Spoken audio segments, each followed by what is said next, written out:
Hello everyone, welcome to healthy life style. இன்றைக்கி நம்ம மாங்காய் வச்சு எப்படி தொக்கு செய்கிறதுன்னு பார்க்கலாம்.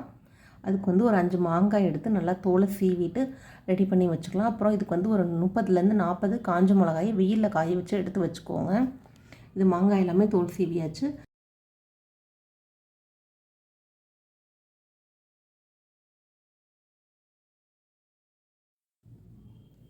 மாங்காய் எல்லாம் சீவி ரெடி பண்ணி வச்சுக்குவோம்.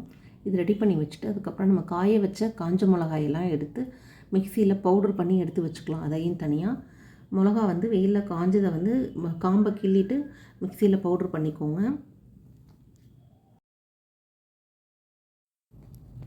இந்த மாதிரி கிறிஸ்பியாக இருக்கிற மாதிரி காய வச்சு எடுத்து வச்சுக்கணும். காஞ்சதுக்கப்புறமா இப்போ உங்களுக்கு காய வைக்க வசதி இல்லை அப்படின்னா பேனில் போட்டு வறுத்துக்கோங்க. ட்ரை ரோஸ்ட் பண்ணி எடுத்து வச்சுக்கோங்க.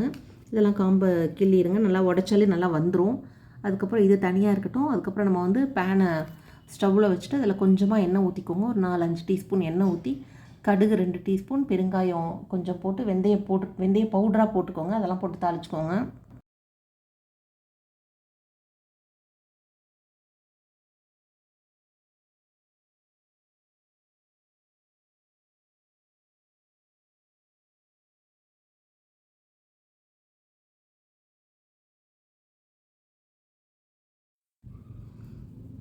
இப்போ ஸ்டவ்வில் பேனை வச்சுட்டு எண்ணெய் காஞ்சதும் அதில் கடுகு போட்டு தாளிச்சிட்டு கொஞ்சம் பெருங்காயம் போட்டு வெந்தய பவுடராக போட்டுக்கோங்க. அதுக்கப்புறம் நமக்கு சீவி வச்சுருக்க மாங்காய் துருவலை இதில் போட்டு நல்லா வதக்கிக்கலாம்.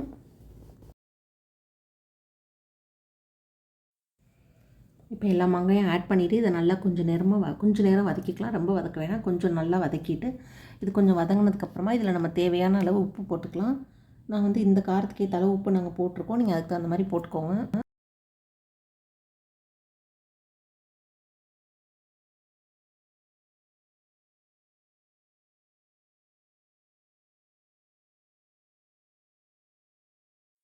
இப்போ இந்த மாங்காய்க்கு இவ்வளோ உப்பு போட்டுக்கலாம். இதுக்கு மேலே நம்ம பத்தலைன்னா அப்புறம் திருப்பியும் கூட போட்டுக்கலாம், காரம் அதிகமாக இருந்துச்சுன்னா. இப்போ இந்த உப்பு போட்டு இது நல்லா வதங்குற வரைக்கும் நல்லாவே வதக்கிடலாம். இந்த மாங்காய் தொக்கு சாதத்துக்கு எல்லா சாதத்துக்குமே நல்லாயிருக்கும். இட்லி, தோசை, சப்பாத்தி எல்லாத்துக்குமே நல்லாயிருக்கும். இது உப்பு போட்டு நல்லா வதக்குனதுக்கப்புறம் நம்ம அரைச்சி வச்சுருக்கிற அந்த மிளகா பொடி இருக்குல்ல, அதையும் இதில் போட்டு நல்லா அந்த மிளகாயோட பச்சை ஸ்மெல் போகிற வரைக்கும் நல்லா கிண்டிடலாம். நல்லா ரொம்ப நேரம் கிண்டிட்டு அந்த எண்ணெய் பிரிகிற அளவு வச்சு கிண்டிக்கலாம். அப்புறம் லாஸ்ட்டாக கொஞ்சம் நல்லெண்ணெய் ஊற்றி ஸ்டவ் ஆஃப் பண்ணிடுங்க. ஆனால் இப்போ இது நல்லா மாங்காய் நல்லா தொக்கு மாதிரி ஆயிடுச்சு. இது தக்காளி சட்னி மாதிரி இருக்கும் பார்க்குறதுக்கு. அந்த அளவுக்கு நல்லா வதக்கிடணும். இந்த மாங்காய் தொக்கு ரெசிபி பிடிச்சிருந்தால் லைக் பண்ணுங்கள், ஷேர் பண்ணுங்கள். Healthy life style channel subscribe பண்ணாதவங்க சப்ஸ்கிரைப் பண்ணிக்கோங்க. தேங்க்யூ ஃபார் வாட்சிங்.